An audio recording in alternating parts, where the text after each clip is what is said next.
இந்த சினிமா சம்பந்தப்பட்ட எவனாவது அரசியலுக்கு வந்தான்னு வச்சுக்க, அவனுங்களை அப்படியே விட்டுறணும். அவனுங்களை நாம நோண்டணும், மாஸ் ஆயிடுவானுங்க. இனி சம்மர் ஹாலிடேஸ் கண்ணு கால் GT ஹாலிடேஸ்க்கு பண்ணு. GT holidays, south India's #1 travel brand. Vallalar contrast ஆகலை, அது நம்ம தவறாக புரிந்து கொள்ளப்பட்ட ஒன்று. மரத்தை பார்க்கணும்னா முழுமையாக பார்க்கணும், அப்போதான் வச்சுட்டு வெறும் கிளையை மட்டுமே பார்த்துட்டு அந்த மரத்தை பற்றி நம்ம முழு விமர்சனம் சொல்ல முடியாது. அது மாதிரி முதல்ல இந்த திருமுறைகள் வந்து பார்த்தீங்க அப்படின்னா அவர் 1, 2, 3 திருமுறைகள் அவர் தனித்தனியாக பாடல்கள் மொத்தமாக பாடுறாரு. அதை தொகுத்து தொழுவூர் வேலாயுதம் அவருடைய சீடர், முதன்மை சீடர் வந்து அவர் பிரிக்கிறார். அதை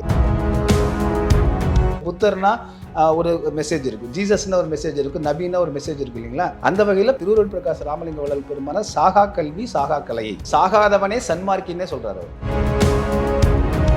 அது ஒட்டுமொத்த இந்த உலகமே 2 தான், லைட் அண்ட் சவுண்டு தான். ஸோ வள்ளலார் வந்து சவுண்டு பாடி ஆகி அப்புறம் லைட் பாடி ஆகிறார். இது நம்மளால எல்லாத்திலும் முடியுன்றார் அவர். இது வந்து நம்ம அவர் மட்டுமே சொல்லலைங்க, நம்முடைய தமிழர் மெய்யில் தொடக்கத்திலேருந்தே இருக்கு.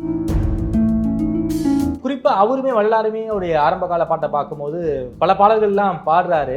ஏன் வந்து சைவர்களை அவரை எதிர்க்கணும், என்ன காரணம்? எதிர்க்கல அவர் ஆரம்பத்தில் சொன்ன கான்ட்ராடிக்ஷன் இருக்குன்னு சொல்றீங்க இல்லையா, அது இல்லை. இது சிம்பிளான விஷயம் தாங்க.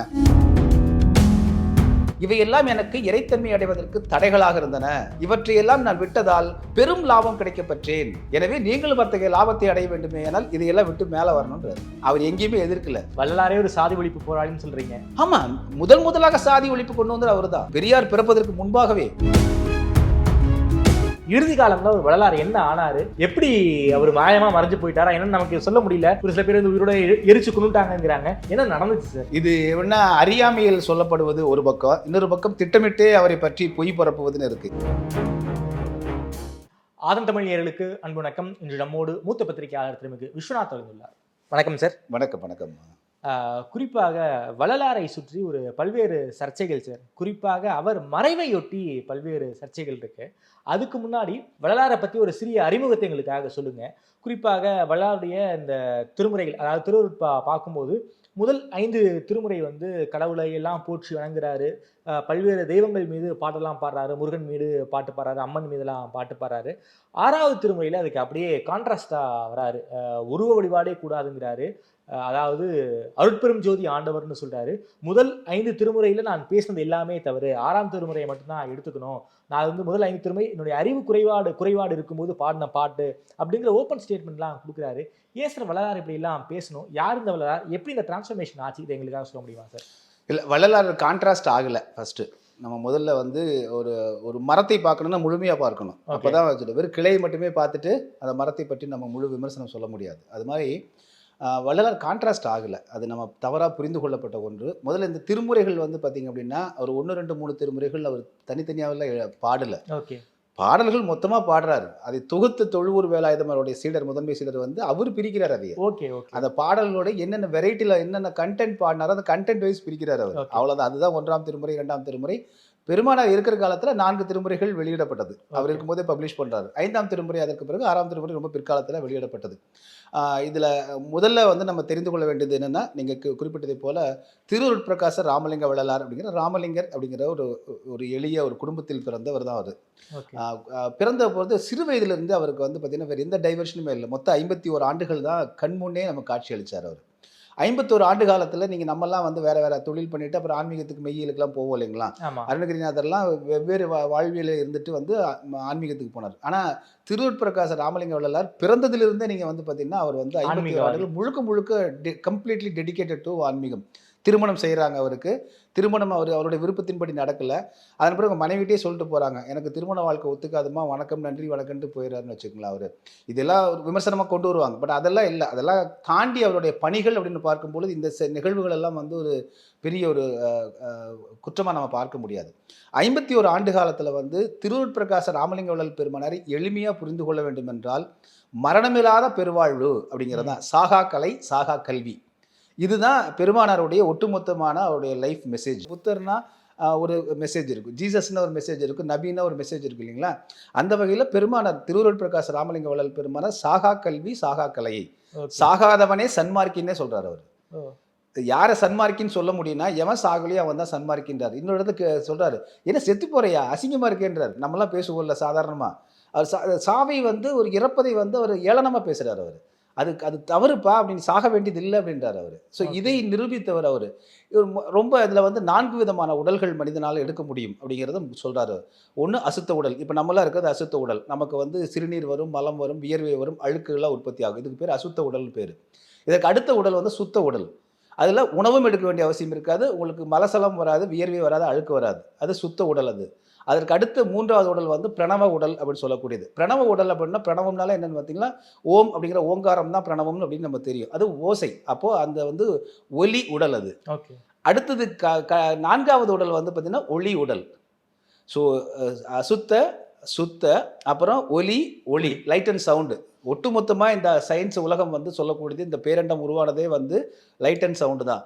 நம்முடைய தமிழர் மெய்யியல் தொடக்கத்திலிருந்தே வந்து பார்த்தீங்கன்னா இதைத்தான் சொல்லுது. நாதம் விந்து அப்படின்னு சொல்லுவாங்க. நாதம் அப்படின்னா ஓசை, விந்துன்னா ஒளி. இது நம்ம வந்து இப்போ நம்ம சிமன் அப்படிங்கிற இந்திரிய வந்து அதை ஒப்பிடுறாங்க. அது இல்லது. அது வந்து ஆன்மீகத்தில் மெய்யியல் வந்து அது ஒட்டுமொத்த இந்த உலகமே 2 தான், லைட் அண்ட் சவுண்டு தான். ஓகே. ஸோ வள்ளலார் வந்து சவுண்டு பாடி ஆகி அப்புறம் லைட் பாடி ஆகிறாரு. ஓகே. இது நம்மளால எல்லாத்திலும் முடியுன்றார் அவர். இது வந்து நம்ம அவர் மட்டுமே சொல்லலைங்க, நம்முடைய தமிழர் மெய்யில் தொடக்கத்திலேருந்தே இருக்குது. முருகன் சேயோன் எடுத்துக்கிட்டிங்கன்னா, சேயோன் வழிபாடு அப்படிங்கிறது முருகன் வழிபாடு நம்ம வணங்குறோம். ஆனால் சேயோன்கிற வந்து சரியான பொருள் வந்து சிவந்த செந்நிறமான நெருப்பு போன்ற அப்படிங்கிற பொருள் தான். அப்போ அது ஒளி தான். அது ஒளி வழிபாடு என்பது அப்புறம் தான் நம்மகிட்ட இருக்குது. இடைப்பட்ட காலங்கள்லாம் மறைஞ்சு போயிடுது. அது நீங்கள் சித்தர் காலத்துக்கு பிறகு ஒரு 1000 ஆண்டுகள் நமக்கு மிகப்பெரிய பின்னடைவு. அப்போ வந்து பார்த்தீங்கன்னா மெய்யியல் ஏகப்பட்ட வெவ்வேறு ஆதிக்கங்கள்லாம் உள்ள வந்த காரணத்தினால இந்த மெய்யியலுக்குள்ள வந்து பிரச்சனைகள் ஏற்பட்டு ஒரு கேப் ஆகுது. அப்போ தான் 150-200 ஆண்டுகளுக்கு முன்பாக திருவள்ளுவர் பிரகாச ராமலிங்க பெருமானார் இத்தனை பல 10,000 ஆண்டுகள் இருந்து இந்த மெய்யியலை வந்து சாறு பிழிஞ்சு நம்ம கொடுக்குறாரு. சுத்த சன்மார்க்கம் அப்படின்னு பெயர் வைக்கிறார் அவர். சமரச சுத்த சத்திய சன்மார்க்கம் அப்படின்னு பெயர் வைக்கிறார். மார்க்கம் அப்படின்னால வழின்னு தெரியும். சன்மார்க்கம்னா சத் மார்க்கம்னா இறையருள் பற்றிய உண்மை தேடலை பற்றின சத்தியமான அப்படின்னு வருது இல்லைங்களா, சத்து. ஸோ சத்து அந்த ஒரு மார்க்கம் வந்து அந்த உலகத்துக்கு கொடுக்குறாரு அவர். அப்போது என்ன, அவரு அசுத்த உடலாக தான் தொடக்கத்தில் இருந்தார். அப்புறம் சுத்த உடலாக மாறுதவர். அப்புறம் பிரணவ உடலாக மாற்றுறாரு, ஒளி உடலாக மாற்றிறார் இடையில. இது பற்றின ஏராளமான பாடல்கள், 6000 பாடல்கள் நமக்கு கிடைக்கப்பெற்ற பாடல்கள். திருவுருட்பாங்கிறது 6000 பாடல்கள் கிடைக்கப்பெற்ற பாடல்கள். அவர் இன்னும் பல 1000 பாடல்கள் இருக்கு. அவர் என்ன பண்ணாரு, ஊருக்கு நடந்து போயிட்டு இருந்தாரு. அவங்க ஊர்ல வீட்டுல வந்து இரவு வந்து தங்கினார் வச்சுக்கலாம். அங்க உட்கார்ந்து பாடல் எழுதுவார். எழுதி அந்த ஓலை சுட்டி அங்க வச்சுட்டு போயிடுவார். ஸோ இப்படி நிறைய வீடுகளில் ஒதுக்கப்படாமல் பல பாடல்கள் இருக்கு. அதனால கிடைக்கப்பெற்ற பாடல் அடிப்படை தான் திருவுருட்பான்னு 6 திருமுறையா பிரிச்சிருக்காங்க. அப்புறம் உரைநடைங்கிறது வந்து ஒரு கூட இருந்தவர் எழுதி வச்சது. இப்போ நம்ம 3-4 சீடர்கள் அவருக்கு இருக்குன்னு வச்சுக்கோங்களேன். அவர் சொல்ல நம்ம குறிச்சு வச்சிருப்போம், நம்ம டைரியில குறிச்சு வச்சிருப்போம். இதையெல்லாம் வாங்கி தொகுத்து உரைநடைன்னு போட்டாங்க. அதுதான் உரைநடை. அப்போ உரைநடை விட்டு போன பல கருத்துக்கள் நிறைய இருக்குன்னு சொல்ல வரீங்க. ஏராளமா இருக்கு. மருத்துவம் பற்றிய குறிப்புகள், பாடல்கள் 4444 மூலிகைகளை வந்து பட்டியலிடுறார் அவர். அதன் பிறகு மிகச்சிறந்த சித்த மருத்துவர் அவர், கல்வெட்டு ஆய்வாளர். தமிழில் வந்து முதலாக உரைநடையின முன்னோடி அப்படின்னா அவர் மிக முக்கியமாக அவரை குறிப்பிடணும். அதுவரை கடினமான பாடல்கள் தான் இருந்துச்சு. நம்ம பாடல் செய்யுளா தான் இருந்துச்சு. கிட்டத்தட்ட நீங்கள் வந்து இதில் தான் மாறுது, சிலப்பதிகாரத்தில் தான் மாறுது. அது கொஞ்சம் அப்படியே உரைநடைக்கு வந்து பாதியை வருது. அதற்கு பிறகு எளிய உரைநடையை வந்து கொண்டு வந்ததில் பெருமானாருக்கு மிக முக்கிய பங்கு உண்டு. அதே போல் எளிமையான பாடல்கள், தமிழ் மொழி அவரை மாதிரி தமிழ் வந்து பார்த்திங்கன்னா அவ்வளவு அழகான தமிழ். என்ன சொற்கள் எங்கிருந்து வரும்னே தெரியாது, அப்படி வந்து விழுவார். அந்த தமிழ் வந்து பார்த்தீங்கன்னா அதுக்கு முன்பு தேவாரம் திருவாசகமெல்லாம் மக்கள் வந்து பாட முடியாத, எளிய மக்கள் பாட முடியாத இருந்தது. இவர் வந்து பாடல்கள் வந்து பார்த்தீங்கன்னா எல்லா கோயில்களையும் ஒலிக்க ஆரம்பிச்சிருச்சு. எளிய மக்களும் வந்து கோவில்களில் அந்த பாட்டு பாடுறாங்கன்னு உடனே இது சைவர்களுக்கு மிகப்பெரிய ஒரு சிக்கலாகுது. ஓகே, நீங்கள் எதிர்த்தவங்க பிராமணர்கள் கிடையாது முதல்ல. ஆக்சுவலாக இவர் எதிர்த்தவர்கள் சைவர்கள் தான். குறிப்பாக ஆறுமுக நாவலர்கள்லாம் எதிர்க்கிறாரு. குறிப்பாக அவருமே வல்லாருமே அவருடைய ஆரம்ப கால பாட்டை பார்க்கும்போது பல பாடல்கள்லாம் பாடுறாரு. ஏன் வந்து சைவர்களை அவரை எதிர்க்கணும், என்ன காரணம்? எதிர்க்கல அவர். அதுதான் இப்போ நம்ம அந்த நீங்கள் ஆரம்பத்தில் சொன்ன கான்ட்ராடிக்ஷன் இருக்குன்னு சொல்றீங்க இல்லையா, அது இல்லை. இது சிம்பிளான விஷயம் தாங்க. 2 தான் இருக்குங்க ஒன்று உலகத்தில். ஒன்று பக்தி, இன்னொன்று ஞானம். பக்திங்கிறது உருவ வழிபாட்டின் மூலமாக இறைவரை அடைவது. ஞானம் என்பது இறை நிலையவே அடைவது. மனிதனுடைய இவ்வளவுதான், 2 தான். இப்போ நீங்க வந்து உருவ வழிபாடு வைத்திருப்பதெல்லாம் பக்தி. அதை கடந்து நீங்கள் வந்து ஒரு சுய பரிசோதனையாக உள்ளுக்குள்ளே போய் அந்த பயிற்சிகள் செய்து இறையருள் பெற்று அந்த ஞானம் அடைதல் அப்படின்னா உங்களுக்கு உருவ வழிபாடு தேவையில்லை. எந்த சித்தர்களுக்கும் உருவ வழிபாடு தேவை கிடையாது. நீங்களுமே ஞானப்பாதையில் போனீங்கன்னா உங்களுக்கு உருவ வழிபாடு தேவையில்லை. அப்போ முதல்ல உருவ வழிபாடு பண்ணுறாரு. அப்போ எப்படின்னா சிம்பிளாக சொன்னோம்னா, நீங்கள் நீச்சல் பழகணும். நீச்சல் பழகிறதுக்கு நீங்கள் நல்லா நீந்திட்டீங்கன்னா உங்களுக்கு டியூப் போட வேண்டிய அவசியம் இல்லை. புதிதாக பழகிறீங்கன்னா உங்களுக்கு டியூப் போட்டு தான் பழக்க முடியும். ஸோ இது பக்தி என்பது அப்படி வந்து உடலில் வந்து ஏதாவது டியூப்பை கட்டிக்கிட்டு நீச்சல் பழகுவதை போல தான். நீந்தி நீங்கள் வந்து அந்த நிலைக்கு அடைஞ்சிட்டிங்கன்னா டியூப் தூக்கி போட்டு நல்லா நீந்த தெரிஞ்சு யாராவது டியூப்பை போட்டு தெரிவாங்களா? பெருமானார் வந்து கரெக்டாக முதல்ல பக்தி வாழ்ந்து காமிக்கிறாருங்க. 51 ஆண்டு காலத்தை இப்படி இதுதான் ஞானத்துக்கான பாதை அப்படின்னு வாழ்ந்து காமிக்கிறாரு. ஓகே அப்போ சாதாரண மனிதராக இருந்து அதுக்கு பிறகு உடலை சுத்த உடலாக மாற்றாரு. அப்போ பக்தி பாடல்கள் பாடுறாரு. துலுக்கான தமிழை பற்றிலாம் பாடியிருக்காரு அவர்.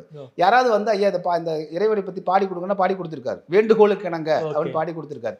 ஸோ இப்படி அவருடைய பாடல்கள் அப்படின்னா பாக்கள் வந்து எல்லாமே சயின்டிஃபிக்கலாக தான் இருக்கும். ஈவன் அவர் வந்து பக்தி பாடல்கள் பாடினாலும் அந்த பக்தி பாடல்களுக்குள்ள சயின்ஸை தான் கொண்டு போய் அடைச்சிருக்காரு. கலை நிறை கணபதியே அப்படின்னா என்ன பொருள்னா, கலை நிறை கணபதினா கலைனா காற்று, சுவாச காற்று நிறைந்த கணபதியே அப்படிங்கிறது விநாயகனுடைய தத்துவத்தை சொல்றாரு. விநாயகர் தத்துவமே வந்து பார்த்தீங்கன்னா மிகப்பெரிய ஒரு வந்து மெய்யியல் தத்துவம், சித்திரியல் தத்துவம். நம்ம விநாயகர் உருவமே யானை வந்து பார்த்தீங்கன்னா அவ்வளோ ஸ்ட்ராங்காக இருக்கு அப்படின்னா என்ன உணவு 200 கிலோ பச்சை காய்கறி தின்னு அவ்வளோ ஸ்ட்ரென்த் அதுக்கு வருமா? ஒரு யானை அவ்வளோ வெயிட்டு தூக்குது அப்படின்னா நான்வெஜ் சாப்பிட்றது கிடையாது. அது நான்வெஜ் சாப்பிட்டா தானே ஸ்ட்ராங் ஸ்ட்ரென்த்துன்னு நம்ம சொல்கிறோம். சாப்பிட்டா வந்து பயங்கர ஸ்ட்ரென்த்து வருது. யானை எதுவுமே சாப்பிட்றது இல்லை. அது திங்கிறதே ஒரு நாளைக்கு 200 கிலோ பக்கமாக இலை தலை தான் திங்குது. ஆனால் அதற்கு இருக்கக்கூடிய வலிமை வேறு எந்த மிருகங்களுக்கு இல்லை. அப்போ அதனுடைய வலிமையை கொடுப்பது எது அப்படின்னு வந்து பார்க்கும்போது அது முழுக்க மூச்சு காற்று, சுவாச காற்று அப்படின்னு சித்தர்கள் கண்டுபிடிச்சிருக்காங்க. அதன் காரணமாக தான் நீங்கள் வந்து பார்த்தீங்கன்னா யானையை வந்து மிக முக்கியமாக முதன்மைப்படுத்துவதற்கு காரணம் நுண்ணறிவு. அதுக்கு அது மிக முக்கியமான நுண்ணறிவு, அதனுடைய வலிமை, அதில் வந்து செயல்படக்கூடிய தன்மை, குடும்ப உறவை பேணி காப்பது அப்படின்னு நிறைய குணங்கள் கொண்டதுனால அதை நம்ம கடவுள் இதுவாக வச்சுருக்காங்க. ஆனால் மெய்யியில் வந்து பார்த்திங்கன்னா அது கிட்டத்தட்ட சுழுமுனை என்று சொல்லக்கூடிய மூலாதாரத்திலிருந்து மேலே வரக்கூடிய இந்த தத்துவங்களை சக்கரங்களை குறிக்கக்கூடியதாக இருக்குது. சரிங்களா? அப்போ மூலாதாரத்து மூன்றெழுக்க நிலை காலால் உதைத்து அப்படிங்கிற பாடல்லாம் விநாயகர் அகவல்லே வரும். இதெல்லாம் நீங்கள் வந்து பார்த்தீங்கன்னா மெய்யியல் சார்ந்த அதுக்குள்ளே போனோம்னா சித்தரிகள் சார்ந்துன்னு வச்சுக்கோங்க, பெரிய சப்ஜெக்ட். ஸோ இதெல்லாமே வந்து அவர் பாருங்க இப்படி வந்து சிம்பிளிஃபை பண்ணி கொடுத்துருக்காரு. எல்லாத்தையுமே சிம்பிள், உள்ளுக்குள்ள சயின்ஸ் தான் இருக்கும். தொழுவூர் அவருடைய சீடர் சொல்றாரு, அறிவியலுக்கு ஒவ்வாது எதையுமே வள்ளலார் ஏற்றுக்கொண்டதில்லைன்றார் அவர். ஸோ அறிவியலுக்கு ஒவ்வாது எதையுமே ஏற்றுக்கிறது இல்லை அவர். அப்படி இப்படி வந்து தொடக்க காலத்தில் 1867 1823 அவர் பிறக்கிறாருங்க. 1867 வரைக்கும் வந்து பார்த்தீங்கன்னா இந்த சைவ சமயம், உருவ வழிபாடு, வேதசாலை, வேத பாடசாலைன்னு தான் பேர் வைக்கிறாரு, வேத தர்மசாலைன்னு தான் பேர் வைக்கிறாரு 67 வரைக்கும். அதற்கு பிறகு அவர்கிட்ட ஒரு பெரிய டிரான்ஸ்ஃபார்மேஷன் வருது. ஏன் சார் சைவர்கள் எதிர்க்கிறாங்க? அதுதான் பெரிய டிரான்ஸ்ஃபார்மேஷன் ஆயிடுது. என்ன நான் சொன்னது போல் வந்து பார்த்தீங்கன்னா அந்த காலத்தில் சைவர்கள் நீங்கள் எப்படி பிராமணர்கள் மட்டுமே நம்ம நிறைய தவறுகள் இங்கே வந்து பார்த்தீங்கன்னா திராவிட இயக்கங்கள் செய்த தவறுகள் என்னென்னா நம்மளை பூரா முழுக்க பிராமணர்கள் மேலேயே திசை திருப்பி வச்சுருக்காங்க. எல்லாமே பிராமணர்கள் தான் சொல்லும்போது அப்போ இங்கிருந்தவங்க செய்த பிழைகள் எல்லாம் அவங்க வந்து நம்ம வந்து பார்ப்பதற்கே வாய்ப்பு இல்லாமல் போயிடுது. இதே சைவர்கள்லேயே வந்து பார்த்திங்கன்னா உயர் சாதி சைவர்கள் அப்படின்னு இருந்தாங்க. நீங்கள் மற்றவரில் திருக்குறளே இருக்காது, புத்தகம் இருக்காது எளிய வீட்டில். இன்றைக்கி எளிய வீட்டில் திருக்குறள் புத்தகம் இருக்குது, அன்னைக்கு கிடையாது. ஒரு நடுத்தர வர்க்கமே இருக்காது அவங்ககிட்ட. ஒரு உயர்தட்டு மக்கள் தான் இருக்குது. தேவாரம் திருவாசகமெல்லாம் அவங்க தான் பாடக்கூடியதாக இருந்துச்சு. ஆனால் பெருமானார் வந்து எழுதின பாடல்கள் வந்து ஏழை எளிய மக்கள்லாம் பாட ஆரம்பிச்சிட்டாங்க.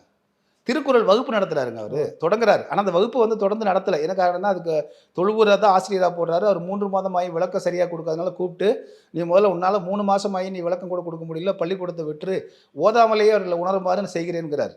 படிக்காமே அவங்கள தெரிஞ்சுக்குவாங்க, அந்த மாதிரி நல்லா செய்ய முடியும்னு சொல்லி மூடிறான்னு வச்சுக்கலாம். ஆனால் அந்த முனைப்பு எடுக்கிறார். திருக்குறள் வகுப்பு பண்ணணும்னு எடுக்கிறாரு. எளிய தமிழில் கொடுக்குறாரு. பக்தியை வந்து விஞ்ஞானத்தை எளிய தமிழில் மக்கள்கிட்ட கொண்டு போகிறாரு.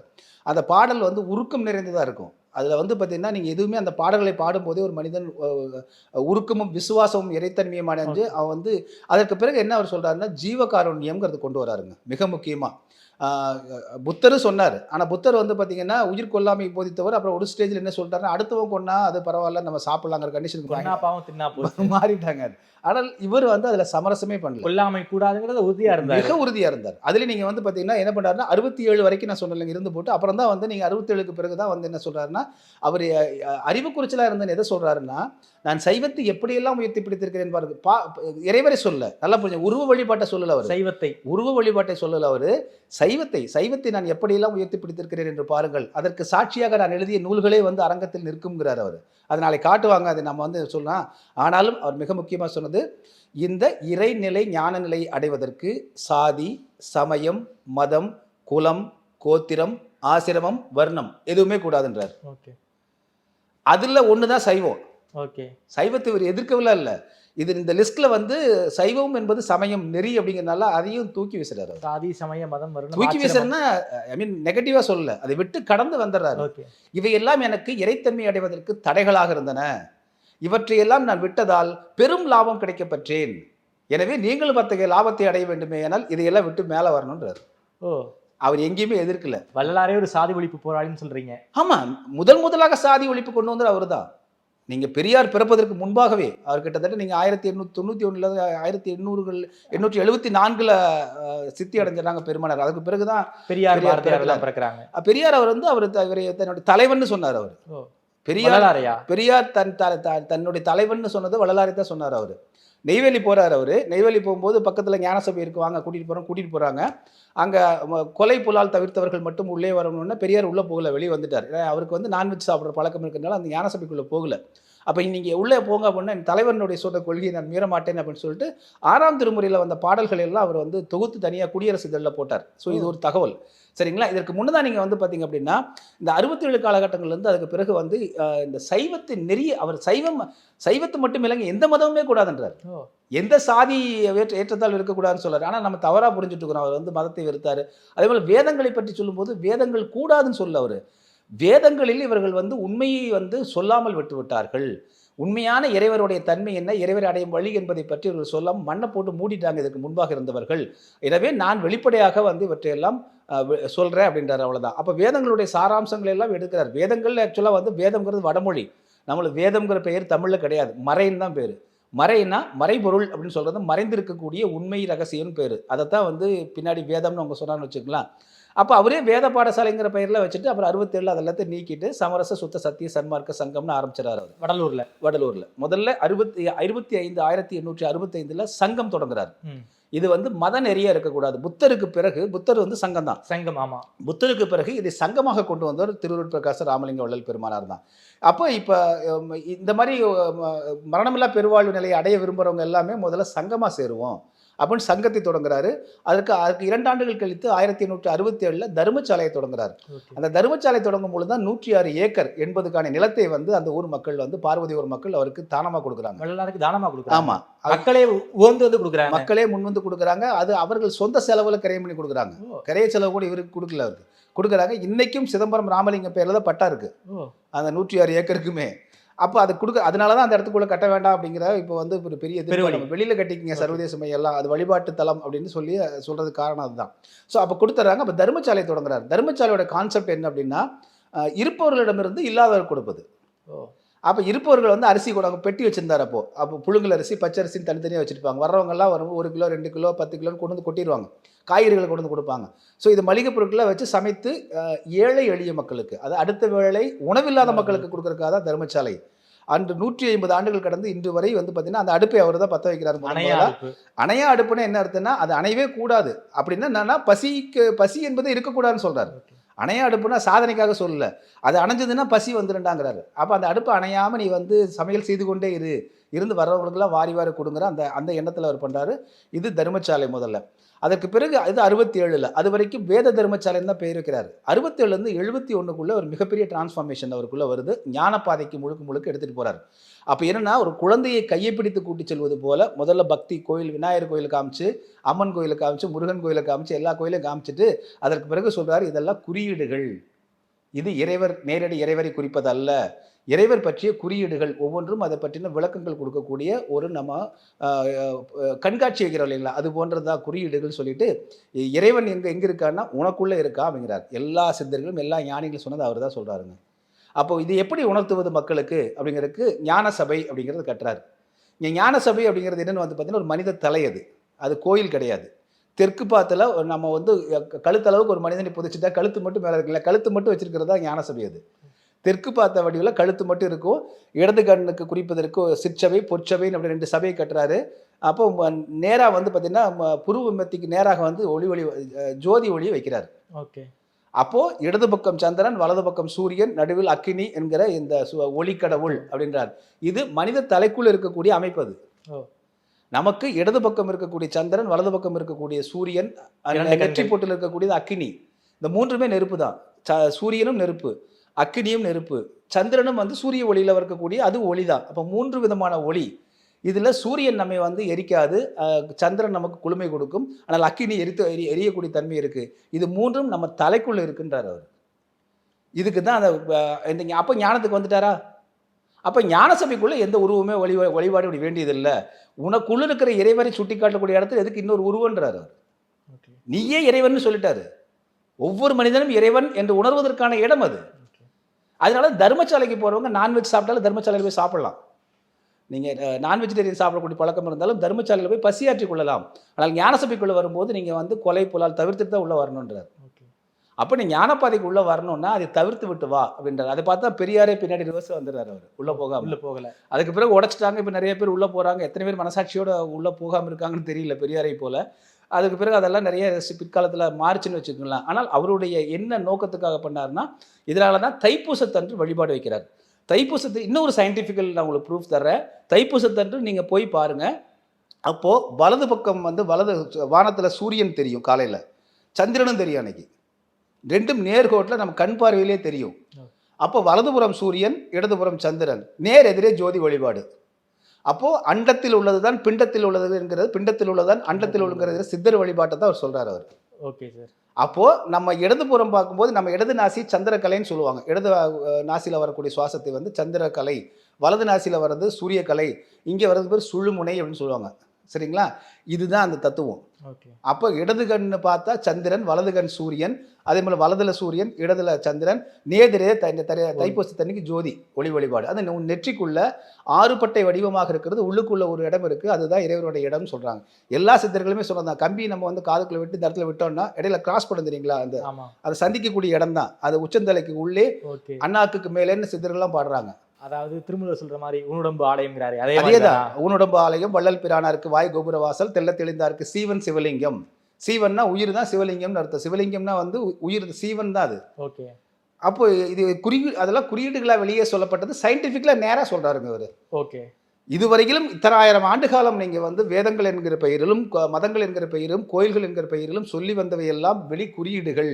நான் நேரடியாக சப்ஜெக்டுக்கு வந்துடுறேன்னு சொல்கிறார் சார். வள்ளலாருடைய அந்த இறுதி காலம் பற்றி ஒரு மிகப்பெரிய சர்ச்சை இருக்குது சார். அது வந்து அவர் இறந்து விட்டார்னு சொல்லுவதா, அல்லது வந்து ஒளியுடம்பாக ஆகிவிட்டார்னு சொல்லுவதாங்கிறது ஒரு பல்வேறு குழப்பங்கள் இருக்குது. அந்த பிரிட்டிஷ் ரெக்கார்ட்ஸ்லாம் எடுத்து பார்க்கும்போது அவர் வந்து கொலை பண்ணிட்டாங்க அப்படிங்கிற எஃப்ஐஆர்லாம் இருப்பதாகலாம் தகவல்லாம் சொல்கிறாங்க. உண்மையாலுமே அந்த இறுதி காலம்ல ஒரு வள்ளலார் என்ன ஆனார், எப்படி அவர் மாயமாக மறைஞ்சு போயிட்டாரா என்னன்னு நமக்கு சொல்ல முடியல. ஒரு சில பேர் வந்து உயிரோட எரிச்சு கொண்டுட்டாங்கிறாங்க. என்ன நடந்துச்சு சார்? இது என்ன அறியாமையில் சொல்லப்படுவது ஒரு பக்கம், இன்னொரு பக்கம் திட்டமிட்டே அவரை பற்றி பொய் பரப்புவதுன்னு இருக்குது. முதலாக இப்படி வந்து அவரை இறந்து விட்டார், கொன்று விட்டார் அப்படின்னு முதலாக நீங்கள் வந்து பார்த்தீங்கன்னா எப்போ வந்து வெளியில் சொல்கிறாங்கன்னா, ஒரு செய்தித்தாளில் வர்றது 1883ஆம் ஆண்டு, 74 சித்தியடைகிறார் அவர். 83ஆம் ஆண்டு வருது. அந்த பத்திரிகைக்கு பேர் தினவர்த்தமானின்னு அந்த பத்திரிகை. அதை நடத்தியவர் வந்து பார்த்தீங்கன்னா ஒரு 4 பேர் கொண்ட முனுசாமி நாயுடு உள்ளிட்ட 4 பேர் நடத்துகிறாங்க. அதற்கு பணம் கொடுத்தது பிரிட்டிஷ் அரசாங்கம். மாதத்துக்கு 200 பணம். அப்போவே 200 இன்றைக்கி எத்தனை லட்சம்? 200 பணம் கொடுத்து நடத்த சொல்கிறாங்க. அந்த பத்திரிகையாளர்கள் அவங்க யாருன்னா இந்த ஆறுமுக நாவலருடைய ஆதரவாளர்கள். ஓகே. சரிங்களா? ஆறுமுக நாவலருடைய ஆதரவாளர்கள் தான் அந்த பத்திரிகை நடத்துகிறாங்க. அப்போ ஆறுமுக நாவலோட ஆதரவாளர்கள் வந்து வள்ளலாரை பற்றி குறையாக பிழையாக சொல்வதற்கு எந்த ஒரு இதுவுமே கிடையாது. அது நேச்சுரல், அப்படி தான் சொல்லுவாங்க. அதுதான் முதல்ல வருது. அதைத்தான் வந்து பார்த்தீங்கன்னா பின்னாடி ஆணைமுத்து ஐயா வந்து தத்துவ விவேசினி பத்திரிகையில் ஆணைமுத்து பதிவு பண்ணுறாரு. அதைத்தான் இன்னைக்கும் வந்து வள்ளலார் இறந்து விட்டார், கொன்று விட்டார்னு சொல்லக்கூடிய பெரும்பான்மையானவங்க வந்து பார்த்தீங்கன்னா ஸ்பெசிஃபிக்காக திராவிட இயக்கத்தை சேர்ந்து பெரியாரிய திராவிட மார்க்சிய தோழர்கள், அன்பர்கள் தான் சொல்கிறாங்க அவங்க. அதற்கு அவர் எடுத்துக்காட்டாக கூறக்கூடியது இந்த ஆணைமுத்தினுடைய நூலை தான். இவர்கள் எல்லாமே மனித தரத்தில் தான் பார்க்குறாங்க. இவங்களுக்கு வந்து அதான் நாங்கள் என்ன சொல்கிறோம்னா, வள்ளலாரில் மட்டும் தமிழை பொறுத்த வரைக்குமே நீங்கள் ஆரியமும் வேண்டாம், எங்களுக்கு திராவிடமும் வேண்டாம், தமிழை தமிழாகவே விட்டுருங்க, நாங்கள் பார்த்துக்கிறோன்னு சொல்கிறோம். வள்ளலாரையும் அப்படி தான் சொல்கிறோம். ஆரிய சிந்தனையை கூட நீங்கள் வள்ளலாரை பார்க்காதீங்க, திராவிட சிந்தனையோட வள்ளலாரை பார்க்காதீங்க. திராவிடம் என்ன சொல்லுதுன்னா, அவரை நாத்திகவாதியாகவே நிலைநிறுத்த பார்க்குறாங்க. அவர் பிராமணர்கள் அவர் கொன்று விட்டார்கள் என்பது பிராமணர்கள் மீது அவர்கள் சொல்லக்கூடிய பழிக்காக இவரை வந்து கொலையாளி, கொல்லப்பட்டவராக ஆக்குறாங்க. அந்த வேலையை நீங்கள் பண்ணாதீங்கன்றாங்க. அதே ஆரியர்கள் என்ன சொல்கிறாங்கன்னா, அவர் காவி வேட்டி கட்டி பட்டை கடிக்க விரும்புகிறாங்க, அதையும் நீங்கள் செய்யாதீங்க. பெருமானார் தொடக்க காலத்தில் இருந்தார். அதற்கு பிறகு என்ன சொல்லிட்டாரு, இந்த சாதி மதம் இனமெல்லாம் வேண்டியதில்லை, இந்த வழிபாடு வந்து உனக்குள்ளே இருக்கக்கூடிய இறைவனை வழிபடணும். சிம்பிளாங்க. நீங்கள் சொன்ன 5 திருமுறை வரைக்கும் புறத்தில், 6ஆம் திருமுறை அகத்துக்குள்ளே திரும்பிடுறோம். ஓகே, இவ்வளோதான். இதில் கான்ட்ரடிக்ஷன் கிடையாது. இதுதான் முறை. அது ஓகே. அவர் வந்து அதான் சொல்ல, குழந்தையை கையை பிடிச்சி கூட்டிகிட்டு போகிற மாதிரி நம்மளை கூட்டிகிட்டு போகிறாரு. அப்போ இப்படி தான் நீ அடையணும்னு சொல்லி போகிறாரு. ஸோ இப்படி ஒரு வதந்தியை பரப்புகிறாங்க. இப்போ இடையில வந்து பார்த்தீங்கன்னா ஒரு சில யூடியூபர்ஸ் வந்து இப்போ அதையே எடுத்துக்கிட்டு இதற்கு ஆதாரமாக அவர்கள் காட்டக்கூடியது வந்து பலராம் ஐயா அப்படின்னு ஒரு வந்து ஓய்வு பெற்ற நீதிபதி. அவர் மாவட்ட நீதிபதியாக இருந்தவர். அவர் அதன் பிறகு என்ன செய்கிறாருன்னா, சித்த மருத்துவத்தை பற்றி நூலாக எழுதுகிறாரு. அவர் வந்து கற்ப மருந்து அப்படின்னு சொல்லக்கூடிய சாகா கலையை முயற்சி பண்ணுறாரு அவர். அதில் முப்புன்னு சொல்லுவாங்க. முப்புங்கிறது கிடைக்கிறது வந்து சித்தர்களுக்கு மட்டுமே கிடைக்கக்கூடிய அந்த பொருள் அது. அது கிடைச்சதுன்னா சாகா வரம். வள்ளலார் வந்து நீங்கள் வெறுமனே நீங்கள் வந்து கண்மூடித்தனமால அல்ல, உணவு, ஒழுக்கத்தை கடைபிடிக்கணும், எப்படி வாழ்வியலை கடைபிடிக்கணும்னு சொல்கிறாரு. அதற்கு ஏராளமான டிப்ஸ் தர்றாரு. என்னென்ன சாப்பிடணும்னு சொல்கிறாரு. புழுக்காத உணவை சாப்பிடணுன்றார் அவர். ஒரு புழுக்கக்கூடாது அதில். அப்படின்னா அந்த உணவை சாப்பிடணும்னு சொல்கிறாரு. எப்படி சாப்பாட்டை வடிகட்டி சாப்பிடணுமா இல்லை வேக வச்சு சாப்பிடணுமான்னு விளக்கம் கொடுக்குறாரு. என்னென்ன பழங்கள் சாப்பிடணும்னு கொடுக்குறாரு. எப்படி நீ வந்து குடும்ப வாழ்க்கையில் எத்தனை நாளைக்கு ஒரு வரை உடலுறவு கொள்ளலாம்னு சொல்கிறாரு. அதுவும் நீங்கள் வந்து எந்த புறத்தில் நின்று கொண்டு உடலுறவு கொள்ள வேண்டும் அப்படிங்கிறதெல்லாம் வெளிப்படையாக சொல்கிறார் அவர். சொல்லி ஒரு வாழ்வியலை கொடுத்து கூடவே நீங்கள் தேவையான மூலிகைகளையும் எடுத்துக்கொள்ள வேண்டும். ஸோ அப்போ வந்து மணி மந்திரம் ஔஷதம் வடமொழியில் சொல்லுவாங்க. இது வந்து பார்த்திங்கன்னா மணி மருந்து, மணி மந்திரம் மருந்துன்னு சொல்லுவோம். இது நம்மகிட்ட இருந்து போனதான், அவங்களோடதில்ல. அவங்ககிட்ட எந்த சரக்குமே கிடையாதுல்ல, நம்மளோடது தான். ஸோ அப்படி சொல்லப்பட்ட ஒன்றில் வந்து அதே போல தான் இவருக்கு வர்றார் அவர். ஆக இந்த எல்லா நெறிமுறைகளையுமே பயன்படுத்தி தான் நீங்கள் அந்த உடல்நிலையை அடைய முடியும். ஓகே. ஸோ அதனால் மூலிகைகளையும் பயன்படுத்துகிறாரு. 444 மூலிகைகளை பட்டியலிடுறாரு. என்னென்ன கொடுக்கணும். காலைல கரிசாலை எடுத்து பண்ணிக்கணும் அப்படின்றார். கரிசாலை என்னென்னா உடம்புல வந்து பார்த்திங்கன்னா காலையிலேருந்து கரிசாலை எடுத்து நீங்கள் நாக்குக்கு மேலே ஒட்டு வச்சிட்டிங்கன்னா சளி வந்துடும், நிற்காது. இப்போ கூட நீங்கள் முயற்சி பண்ணலாம், தொடர்ந்து செய்யலாம். நம்ம கரிசாலை போட்டிட்டு ஆட்டு மருந்து கடையில் விற்கிது. அதை வந்து இந்த பெருவரில் எடுத்து அண்ணாக்குக்கு மேலே வச்சிட்டிங்க அப்படின்னா சளியெல்லாம் வெளியில் வந்துடும். ஸோ உடம்புல வந்து கவம் கட்டக்கூடாதுங்கிறதுக்காகவே அவர் இவ்வளவு சொல்கிறாரு. அப்போ உடம்பை வந்து நோய்வாய்ப்படாமல், இது வந்து பார்த்திங்கன்னா சித்தர்கள் சொன்னது தாங்க. நரை, திரை, மூப்பு, பிணி, சாவு 5. நரைன்னா முடி நரைக்கிறது, திரை அப்படின்னா கண்ணு மூடுறது, அப்புறம் பிணினா நோய், மூப்புன்னா வயசாகிறது, சாவுன்னா சாவு. இந்த 5ஐயுமே தவிர்ப்பதற்காக உலகத்தில் 10,000 ஆண்டுகளுக்கு முன்பாகவே ஆய்வு செய்து வெற்றி கண்டவர்கள் நம்ம சித்தர்கள். கிளைமேக்ஸ் என்ன சார் ஆச்சு? இதுதான் அதுதான் சொல்கிறேன். அப்போ சாகா கலைங்கிறது நமக்கு தொடர்ந்து பல 10,000 ஆண்டு காலமாக நம்ம செய்து கொண்டு வரக்கூடிய நிலை இருக்கு இல்லைங்களா? இதைத்தான் இவர் வந்து இந்த 200 ஆண்டுகளுக்கு முன்பாக நம்ம செய்து காமிக்கிறார். மனிதன் சாகாமல் இருக்க முடியும் அப்படின்னு காமிக்கிறார்.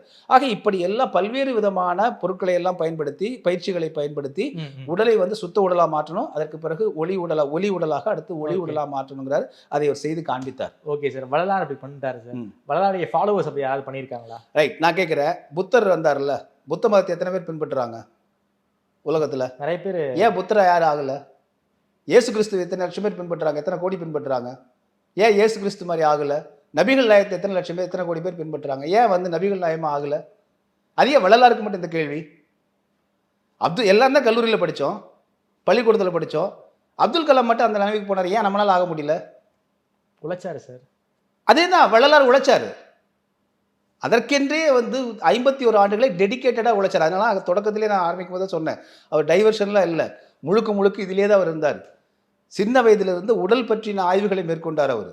உடல்ங்கிறத அவர் ஒவ்வொருத்திலையும் சொல்கிறாரு. உடல் எப்படி இயங்குது, எப்படி செயல்படுது, இதற்கான ஆற்றல் எங்கிருந்து வருது, அந்த ஆற்றலை எப்படி நம்ம பெருக்கிக் கொள்ள வேண்டும், அது அதிர்ந்து பேசாதேன்றார். உடல் ஏன் மூடிக்கணும்? அவர் வந்து காலணி அணிஞ்சிருந்தார். அவர் மரக்கட்டையான காலணி அணிஞ்சிருந்தார். அவர் உடலை முறைத்தக்கொள்ள சத்தை வந்து விட்டுவிடக்கூடாது, நம்ம ஆற்றலை வீணாக்கக்கூடாது, மெதுவாக பேச வேண்டும், அதிர்ந்து நடக்கக்கூடாது, கைகட்டி தான் அங்கே நடந்தேன்னு சொல்கிறார். இதெல்லாம் எதுக்குன்னா ஆற்றலை சேமிப்பதற்காக சொல்கிறார். உடலை வந்து உடலுடைய ஆற்றலை வீணடிச்சிடாதேன்னு சொல்கிறார் அவர். இப்படி தொடர்ந்து ஆற்றலை நம்ம வீணடிக்காமல் வச்சிருந்து அந்த நிலையை அடையணுன்றார். இதுக்கு இன்னொரு எடுத்துக்காட்டு நீங்கள் சொல்வதற்கு வந்து விளக்கமாக சொல்ல, ஜீவசமாதின்னு கேள்விப்பட்டிருப்பீங்க இல்லைங்களா? அது பேர் சீவசமாதி. நீங்கள் சொன்னது போல தான் சீவன் சிவலிங்கம் சொல்கிறார் இல்லைங்களா? எல்லா சிவசமாதிக்கு மேலே சிவலிங்கம் இருக்கும். ஒன்றா அரச மரம் இல்லாட்டி சிவலிங்கம் இருக்கும். இவ்வளோதான் சிவசமாதி. அப்போ கீழே ஒருத்தர் வந்து சிவசமாதி அடைஞ்சவர் இருக்காருன்னு அர்த்தம். அந்த உடல் வந்து கெடாது, சரிங்களா? இதற்கு ஏராளமான காணொலிகள் இருக்குது, நீங்கள் போய் எடுத்து பாருங்கள். மற்ற உடலாம் விரைச்சிடும். நம்மளாம் சாதாரணமாக இறந்தோம்னா உடல் உடனே விரைச்சிடும். ஆனால் சிவசமாதி அடைந்த உடல் வந்து ஃப்ளெக்சிபிளாக இருக்கும். நீங்கள் கை காலை மடக்கலாம். அவங்க அதனால தான் வந்து காலை தியான நிலையில் உட்கார வச்செல்லாம் அவர் வந்து அடக்கம் பண்ணுவாங்க. அப்படி உடல் ஃப்ளெக்சிபிளாக இருக்கும். 100 ஆண்டுகள் கழித்து நீங்கள் எடுத்து பிளேடாக கிழிச்சால் ரத்தம் வரும் அதில். ஏன்னா உயிர் உள்ளே இருக்குது, ஆன்மா மட்டும் வெளியில் போகுது. புத்தர் ஆன்மாங்கிற கோட்பாட்டே ஏற்றுக்கிறது இல்லை. அப்போ புத்தருடைய ஃபாலோவர்ஸுக்கு, இந்த மார்க்சியவங்களெல்லாம் புத்தரை உயர்த்தி பிடித்து கொண்டவர்களுக்கு, ஆன்மாங்கிற சப்ஜெக்டே தொடாதவங்களுக்கு இந்த மெய்யியலை பற்றி என்ன அறிவு வரப்போகுது? மொத்த உடல், உயிர், மனம், ஆன்மா, இந்த 4 இருக்கிறது. ஆன்மாவே இங்கே எடுத்துக்கிறது இல்லை. அப்போ நீங்கள் மெய்யியலுக்குள்ளே எந்த விதமான அறிவும் இல்லாதவர்கள் இந்த வள்ளலாருடைய நிலையை பற்றி உணர்ந்து கொள்ள முடியாது, அறிந்து கொள்ள முடியாது, அதுக்குள்ளே வரணுன்றோம். அப்போ உடலை வந்து பக்குவப்படுத்த முடியும். 100 ஆண்டுகள் 200 ஆண்டுகள் பக்குவப்படுத்த முடியும். நல்ல ஒரு நிலை வருது இல்லைங்களா? அது பேர் சிவசமாதி. அதற்கு அந்த உடலையே கரைக்க முடியும் அப்படிங்கிறதா வந்து ஒளி உடல். ஓகே, அதுதான் வள்ளலார் பண்ணாரு. இதற்கு முன்பு ஏராளமான செஞ்சிருக்காங்க. வள்ளலார் சொல்றார், நான் மட்டும் செய்தேன்னு சொல்ல அவர். ஏராளமானவர் எனக்கு முன்னாடி செஞ்சுருக்காங்க, அவர்கள் பாதம் தொட்டு தான் அந்த வர்றேன்னாரு. இன்னும் லாமாக்கள் வந்து நிறைய பேர் ஒளி உடல் அடைவதை பற்றி உலக அளவில் இருக்குது, நீங்கள் கூகுளில் போய் சர்ச் பண்ணி பார்க்கலாம். எனவே இது அதிசயம் அல்ல. ஓகே. அப்போ இந்த வதந்திகளை பரப்புறாங்கன்னு சொல்ல அதையும் சொல்லிவிடுவேன் நான். வதந்திகளை நீங்கள் அதே மாதிரி நீங்கள் சொன்னது ஒரு தகவல் வந்து பிரிட்டிஷ் கவர்மெண்ட் கெசட்டில் அவர் கொல்லப்பட்டார் எரிக்கப்பட்டாரெல்லாம் கிடையாது. ஜேஹெச் காஸ்டின் அவருடைய பேர் அப்போ மாவட்ட டிஸ்ட்ரிக்ட் கலெக்டராக இருந்தவர். அவரும் ரெவென்யூ அதிகாரி 2 பேரும் போய் ஆய்வு பண்ணுறாங்க. ஆய்வு பண்ணிட்டு ஒரு ஆய்வறிக்கை சமர்ப்பிக்கிறாங்க. அது கவர்மெண்ட் கெசட்டில் வந்திருக்கு. இந்த ஒரு சான்று சொல்கிறேன் உங்களுக்கு நான். இவங்கெல்லாம் சொல்கிறது என்னன்னா, இவர் போய் அவங்க அதிகாரிகள் பார்க்கும்போது ஒரு உடல் அழுகி கிடந்ததுன்னு பார்ப்பா. பிரிட்டிஷ்காரை வந்து அழுகின உடலை விட்டு போட்டு போயிடுவான் அவன். ஏன்னா நம்மூர் போலீஸா 50-100 கொடுத்து புதைச்சிருப்பான்னு சொல்கிறதுக்கு அவன் வந்து ரொம்ப சின்சியரான இல்லை ப்ரைபலாக நீங்கள் அவனை பண்ண முடியாது. அதுவும் மாவட்ட ஆட்சித்தலைவர், அவர் உலக அளவில் இப்போ பிரபலமாக அந்த பெரிய அளவில் பிரபலமாக நீங்கள் நிலைமையில் இருந்த ஒரு செயின்ட்டு. ஸோ அவர் தெளிவாக வந்து அவருடைய சீடர்கள் உள்ளே மறைந்து சென்றவர் வெளியே வரவில்லை என்று அவர்கள் கூறுகிறார்கள். அவர்கள் கண்களுக்கு அவர் தென்படுவார் என்று கூறுகிறார்கள் அப்படின்னு தான் சொல்லியிருக்காங்க அந்த அறிக்கையில். டிஸப்பியரன்ஸாக இருக்குது. அடுத்தது இன்னொன்று, நீங்கள் வந்து பார்த்தீங்கன்னா ஒரு செத்துட்டா இல்லை எரிச்சிட்டாங்கன்னா உடனே சொத்தெல்லாம் வேறு இடத்துக்கு மாற்றலாம்ல. ஆமாம். டெத் சர்டிஃபிகேட் வாங்கிட்டீங்கன்னா நீங்கள் என்ன வேணாலும் பண்ணலாம்ல. அவருக்கு 7 ஆண்டுகள் வந்து வெயிட் பண்ணாங்க. காணாமல் போனவருக்கு மட்டும் தான் 7 ஆண்டுகள் காத்திருக்க வேண்டிய இன்னைக்கு சட்டத்தில் இருக்கு. உங்கள் வீட்டில் யாராவது எங்கள் வீட்டில் யாராவது காணாமல் போயிட்டாங்கன்னா 7 வருஷம் வரலனா தான் நீங்கள் லீகலாக இந்த நடவடிக்கை எடுக்க முடியும். சரி, 7 ஆண்டுகளுக்கு எப்பொழுது வரலும் திரும்பலாம். நீங்கள் யாராவது சட்ட வல்லுநர் கேட்டுக்குங்க. வள்ளலார் 7 ஆண்டுகள் வரைக்கும் எந்த பத்திரப்பதிவும் அவங்க பண்ண முடியல, நேம் டிரான்ஸ்ஃபரே பண்ணல. காணாமல் போனதாகத்தான் காவல்துறை அறிக்கை வந்து எங்குமே அவர் காணவில்லை, கிடைக்கவில்லை. ஏன்னா அவர் எங்கெங்கெல்லாம் அவர் போவாரோ பழகினாரோ பேசினாரோ எல்லா இடத்துக்கு போலீஸ் என்கொயரி வந்து அந்த ரிப்போர்ட்டும் வந்து கொடுக்குறாங்க கலெக்டர்கிட்ட. ஸோ ரெவென்யூ அதிகாரி வர்றாரு, டிஸ்ட்ரிக்ட் கலெக்டர் வராரு, போலீஸ் இன்வெஸ்டிகேஷன், இந்த 3 பேர் இன்வெஸ்டிகேஷன் பண்ணி அறிக்கை தாக்கல் செஞ்சு அது கெசட்டில் இருக்குது. இன்னைக்கு அது உள்ள எந்த இடத்துலையுமே அவர் இறந்துட்டாரோ அப்படிலாம் சொல்லவே கிடையாது. டிஸப்பியரன்ஸ் தான் தெளிவாக சொல்கிறாங்க. ஏன் பிரிட்டிஷ்காரனுக்கு அப்படி சொல்ல வேண்டிய தேவை என்ன இருக்குது? அவ எதுக்கு போய் பேச போகிறாங்க அவங்க? இன்னைக்கு சொல்ல போனால் அவன் இந்தியா மேலே வந்து கடுப்பில் தான் இருந்தான். அவன் வந்து இப்போ ஒரு இது இவர் சொன்னது போல் அசம்பாவிதம் நடந்திருந்ததுன்னா பிடிச்சி அரெஸ்ட் பண்ணி உள்ளே போட்டுருப்பானே இல்லையா? நிச்சயமா இல்லை, அவர் வேலை தனக்கு தானே இறப்பாக இருந்தால் கூட அது சொல்கிறதுக்கு அவனுக்கு என்ன இருக்குது? ஸோ நாங்கள் போய் பார்த்தோம் டாக்டர்ஸ் அவங்க இன்னொரு விஷயங்க, அவள் டெத்து இருந்ததுன்னா அவள் டெத்துக்கு வந்து போஸ்ட்மார்ட்டம் பண்ணியிருக்க மாட்டானா? எளிய கேள்வி நான் கேட்குறேன். ஆமாம், பிரிட்டிஷ் போலீஸோ பிரிட்டிஷ் ஆட்சியாளர்களோ பிரிட்டிஷ் ரெவென்யூ அதிகாரியும் போயிட்டு இன்வெஸ்டிகேட் பண்ணுறான். உடல் கிடச்சிருந்ததா தற்கொலையாவோ அல்லது மரணமாவோ அல்லது எரிக்கப்பட்டோ இருந்தால் போஸ்ட்மார்ட்டம் பண்ணியிருப்பானா பண்ண மாட்டானா? சாம்பல் கூடவா கிடச்சிருக்காது. அது நம்ம இது இப்போ இருக்கிற போலீஸ்கார மாதிரியே அப்படி இருக்கிற பிரிட்டிஷ்காரன் நினச்சோன்னா அப்படி தான் இருக்கும். ஸோ 7 ஆண்டுகள் கழித்து தான் பத்திரப்பதிவு செஞ்சாங்க. அவர் அடைந்த நிலையை பற்றி நமக்கு அறிய முடியலன்னா இது வந்து பார்த்திங்கன்னா மேடை சரியில்லை அப்படிங்கிறதுக்கு வந்து ஆடத் தெரியாதவன் மேடை சரியில்லைங்கிறது மாதிரி தான் பல பேர் வந்து வள்ளலாரை பற்றி தவறான கருத்துக்களை சொல்லிட்டு இருக்காங்க. அவர்கள் காட்டக்கூடிய எந்த எடுத்துக்காட்டுமே சமகாலத்தை பலராமையா அதே போல் அவர்கள் அடுத்தது சொல்லக்கூடியது வந்து மறைமலை அடிகளுடைய டைரி குறிப்பை சொல்கிறாங்க. இதெல்லாம் 38 ஆண்டுகள் அவர் சித்தி அடைஞ்ச 38 ஆண்டுகளுக்கு பின்னாடி தான் அவங்க இருக்காங்க. சமகாலத்து வரல. இவங்க இன்வெஸ்டிகேட்டிவ் ஆஃபீஸர் கிடையாது. இன்றைக்கி எப்படி வந்து அன்னைக்கு வந்து முனுசாமி நாயுடுன்னு ஒருத்தர் வந்து 1883 வந்து வள்ளலார் இறந்து கிடந்தாருன்னு பொய்யா எழுதினாங்களோ அப்படித்தான் மறைமலை அடிகள் எழுதி வச்சிருக்காரு. இது அவருடைய அசம்ஷன். அப்படி அது குப்பையாக தான் தள்ளிட்டு போகணுமே ஒழிய அதை தவிர நீங்கள் வந்து உண்மையான மெய்யியில் வந்து சீவசமாதியிலேருந்து எடுத்துக்கிட்டிங்கன்னா உடலை கரைக்கக்கூடிய எல்லா நுட்பங்களுமே இருக்கிறது. முடிஞ்சதை ஃபாலோ பண்ணி பாருங்கள். 2வது ஒரு பாடல்களை வந்து முழுமையாக வாசிக்கணும். ஒவ்வொரு பாடல்களையும் சத்தியம் சத்தியம் சத்தியம்னே சொல்கிறார். நான் இந்த நிலையை அடைஞ்சிட்டேன்னு சொல்கிறார். சத்தியம் 180 அவருடைய வாழ்வில் நடந்த அற்புதங்களை பற்றி அவருடைய நேரடி சீடர் சாமு கந்தசாமி பிள்ளை. தொழுவூர் வேலாயுதம் வந்து அவரும் ஒரு சீடர். ஆனால் அவர் திருவுருட்பா மட்டும்தான் தொகுத்த வேலை மட்டும்தான் இவருடையது. அவருக்கு வந்து தொழுவூர் வேலாயத்தை பற்றி பெருமானார் அழகாக சொல்கிறாங்க. மனுஷிய தரத்தில் வேண்டுமானால் அவர் சந்தேகங்களை தீர்ப்பார்ன்றார் ஒரு இடத்துல. அப்படின்னா என்ன, அவருக்கு இறைத்தன்மை பற்றிலாம் அவருக்கு தெரியல அப்படிங்கிறத அவரே சொல்லிட்டார். அவர் மனுஷ தரத்தில் தமிழ் சார்ந்ததை பற்றி கேட்டிங்கன்னா சொல்லுவார் அப்படின்றார் அவர். இதே தொழுவூர் வேலாயுதம் 17 வயதில் போய் பெருமானார்கிட்ட சேர்றாரு சீடரா. இவருக்கு உண்மையிலேயே அவருக்கு 26 வயசு அப்போ பெருமானாருக்கு. இவருக்கு உண்மையிலேயே ஞானி தானான்னு பார்க்கறதுக்கு என்ன பண்ணுறாரு, சங்க இலக்கியங்கள் போகிற 100 பாடல்களை வந்து தப்பாக எழுதி கொண்டு ஓலைச்சுவடி கொடுக்குறாரு யார்கிட்ட, ராமலிங்கர்கிட்ட. ராமலிங்க பெருமானார் வாசித்து பார்த்துட்டு, ஐயா இது சங்க பாடல்கள் போல இருக்க பாருங்கன்னா வாசித்து பார்த்துட்டு சங்க பாடல்களில் இவ்வளோ குற்றம் இருக்காது, இது எழுத தெரியாத எழுதியிருக்கான்ட்டார் அவர். அப்போ தான் இவருக்கு நம்பிக்கை வருது. ஸோ இவர் உண்மையிலேயே ஓதாமல் உணர்ந்திருக்கிறாரு, படிச்சிருக்கிறாரு தமிழ் அப்படின்ட்டு. அப்புறம் தான் சீடராக சேர்றாரு. ஆனாலும் கூட அவருக்கு வந்து இவருடைய நிலையெல்லாம் அடையிறதுக்கான அதில் அவர் புத்தக தொகுப்பாளர் ஆசிரியர் அவ்வளோதான். ஆனால் சாமு கந்தசாமி பிள்ளை வந்து பார்த்திங்கன்னா அவர் 7ஆம் திருமுறைன்னு ஒரு புத்தகம் எழுதியிருக்கார். பூரா பாடல் வடிவில் அவர் சரித்திரத்தை பூரா வரலாற்றை பூரா சொல்லியிருக்கார். பாடல் வடிவிலே சொல்லியிருக்கார். அது இன்றும் இருக்குது. அவர் நேரடி சீடர். அவர் உடனே இருந்தவர். அவர் கொடுக்குற சாட்சியத்தை விட உங்களுக்கு வேறு என்ன சாட்சியம் வேணும்? Okay sir. ரொம்ப நன்றி சார். குறிப்பாக வள்ளலாரை பற்றின ஒரு பரந்துபட்ட பார்வையை கொடுத்துருக்கீங்க. குறிப்பாக அவருடைய இறுதி காலம் பற்றி இருக்கக்கூடிய பல்வேறு சர்ச்சைகளுக்கு ரொம்ப விளக்கமான ஒரு பதிலை கொடுத்துருக்கீங்க. இன்றும் உலவிக் கொண்டிருக்கக்கூடிய மகானாக எங்களை போன்றவர்கள் திருவருட்பிரகாச ராமலிங்க வள்ளல் பெருமானாரை உணர்கிறோம் ஒவ்வொரு வினாடியும். ஓகே சார், ரொம்ப நன்றி சார். குறிப்பாக இந்த வள்ளலாருடைய வாழ்க்கை வரலாறு ஒரு பரந்துபட்ட பார்வையை எங்களுக்காக சொல்லியிருக்கீங்க. குறிப்பாக ஒரு இறுதி காலம் பற்றி ஒரு பல்வேறு சர்ச்சைகள் சமீபத்தில் அதிகமாக பேசப்பட்டுட்டே இருக்கு. அதற்கான ஒரு கிளியர் கட்டான ஒரு வேர்ஷனை ஒரு சன்மார்க்க தரப்புல இருந்து நின்று எங்களுக்கு கொடுத்துருக்கீங்க. ரொம்ப நன்றி சார், நேரில் வந்து இடம் கொடுத்து பேசியமைக்கு. நன்றி, வணக்கம்.